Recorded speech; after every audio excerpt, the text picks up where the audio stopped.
panahon na nayuyurakan na ang ating karapatan.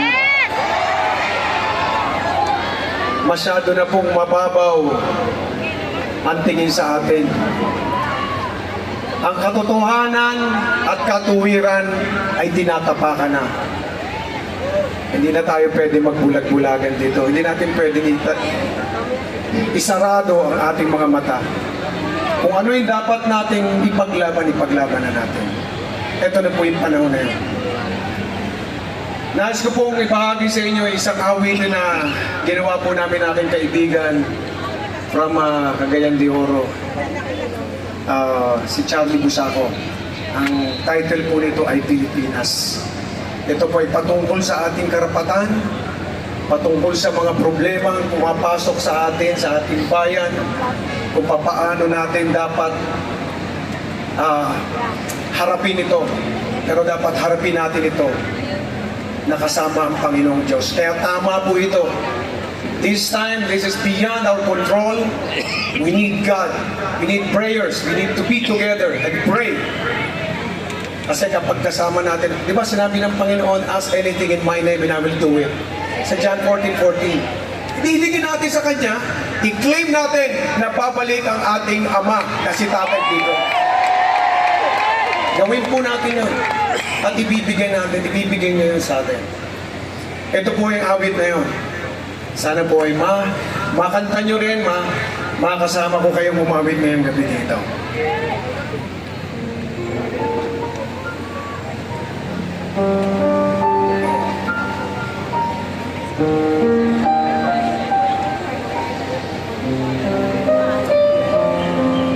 Sa hirap ng ating panahon ngayon, may mga katanungan na walang kasagutan. Araw na lang gumagawa ng paraan, maiahon na ang pamilya sa kahirapan. Kumakayo kahit kumakalamang tiyan, dugo't pawis ang siyang tanging puhunan. Pilipinas, bumangon ka, isulong ang iyong karapatan.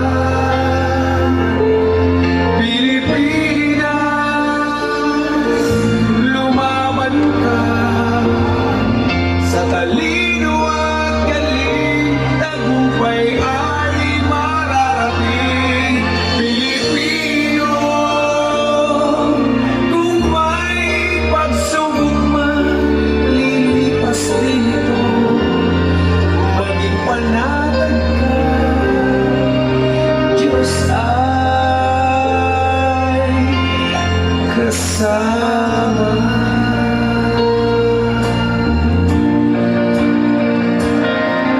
Araw na lang gumagawa ng paraan, maiahon lang ang pamilya sa kahirapan. Masakit man, mawalay sa minamahal, makamtan lang ang tanging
Panginoon, I will never leave you nor forsake you.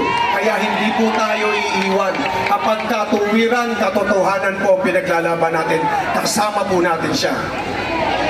Okay, let's pray together. Mga boss, ito mga susuportahan natin. Kuya Jimmy, nandito. Kuya Ipe ba yan? Love you, Kuya Ipe. Parang 26 years old ka lang. Bagets na bagets. Huwag niyo po kakalimutan na may Kuya Buboy Cesar Montano nagmamahal sa inyo. Eto, tapos na yan sa Panginoon. Nakabalik na ang ating tatay Digong dito. Nangyari na yan because we claim it tonight. Amen!